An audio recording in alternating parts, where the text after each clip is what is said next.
We on the mark, mark, mark, mark, mark.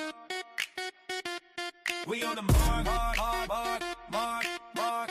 Welcome to On the Mark with Mark Clark. Mark bringing you entertainment news, interviews and hot topics, lifestyle news, sports and more.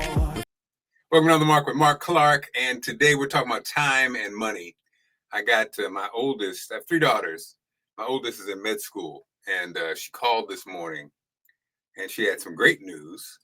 Some money came through, scholarship money came through, and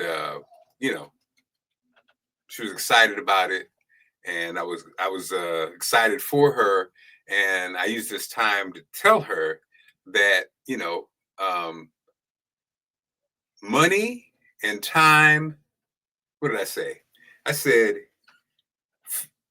life's interesting in that how you manage your health and how you manage your money, it's very similar.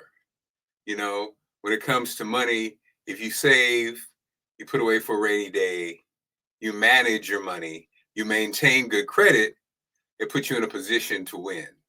Same thing with your health. If you don't allow yourself to become overweight, if you stay in shape, if you don't allow yourself to get out of shape, it's so much easier to live a healthy lifestyle when you don't have to battle obesity or high blood pressure or diabetes or all the things that most Americans have to battle.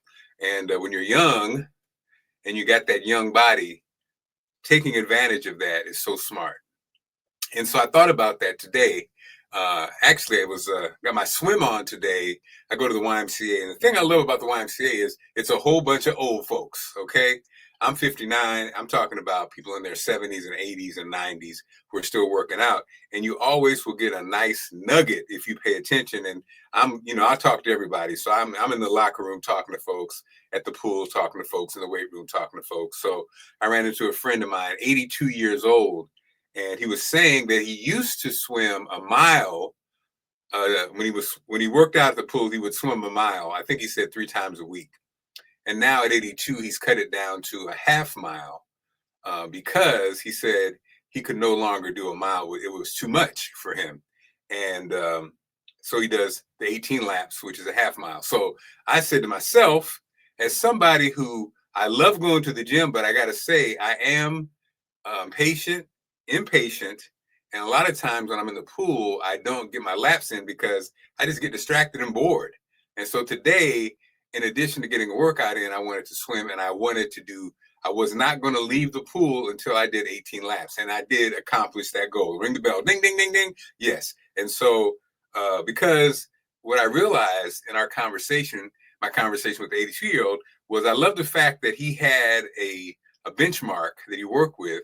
And in having that benchmark, it kind of keeps you focused, honest, and also helps you evaluate where you are. So let's say myself, now that I'm doing half mile, let's say I'm going to swim a half mile 3 times a week, 4 times a week. And I'm not going to leave the pool until I swim at least a half mile at 59, right?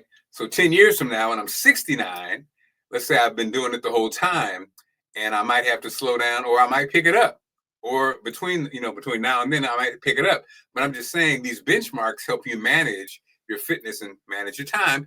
And I think we could do the same thing with the money, right? A lot of people do. Sadly, I never have when it comes to savings and managing money. But these are all things that we can control and make it a goal and really win in the end, right?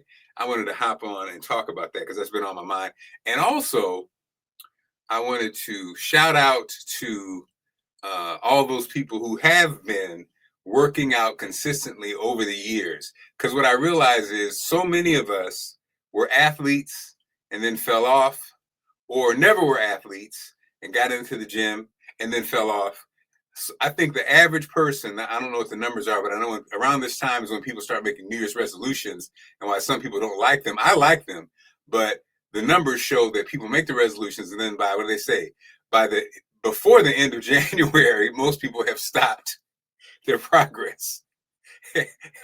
Now, last year was good for me. I did not stop my progress, and this year, I think I will head into a new year weighing less than I did last year, which I'm excited about. And one of the things, I believe in resolutions, okay? And one of the things that really helped me, that is a cliche, and all cliches seem like they work. And, you know, what do they say? You have to change your lifestyle. So something that I did that really did help me, and maybe it'll help you. I made myself, first of all, I got this app, keto app, where I'm eating under 28 grams of carbs a day, right? When I was locked in, you know, I'm not as locked in as I was at the beginning, but it really did work for me. The keto. So I was loyal to my keto app. I was inputting everything I was eating and drinking. So when I got up in the morning, I took my blood pressure, I took my sugar reading, I weighed myself every day, and then I put my food in the keto app. So I had accountability. And that weighing every day, for some people, it doesn't work because you get frustrated. But for me, I've been on every diet. So it worked for me because I like to know what's going on. And I learned a lot about how my body works. You know what I mean? So for instance, with the keto, if I ate more than 28 grams of carbs, I definitely would weigh more the next day. If I didn't, I wouldn't. And in fact, I probably would be down 1 or 2 pounds. So being strict on the keto really worked for me, and it helped me break my sugar craving. It also helped me control my weight, which I've been trying to do my whole life. So it's worked for me. And that weighing yourself every day worked for me. Taking my blood pressure every day, so I know exactly where I am, worked for me. And then also taking my sugar levels every day. So that worked for me, okay? So talking about time and managing it, that's what I'll throw out there for you, all right? And so I'm going to wrap it up. Speaking of time, I'm going to keep it tight and right. And that's going to wrap it up for me today. Make sure you follow, like, share, and all those things on The Mark with Marc Clark. Fun and informative content. Got it locked in. We on the mark.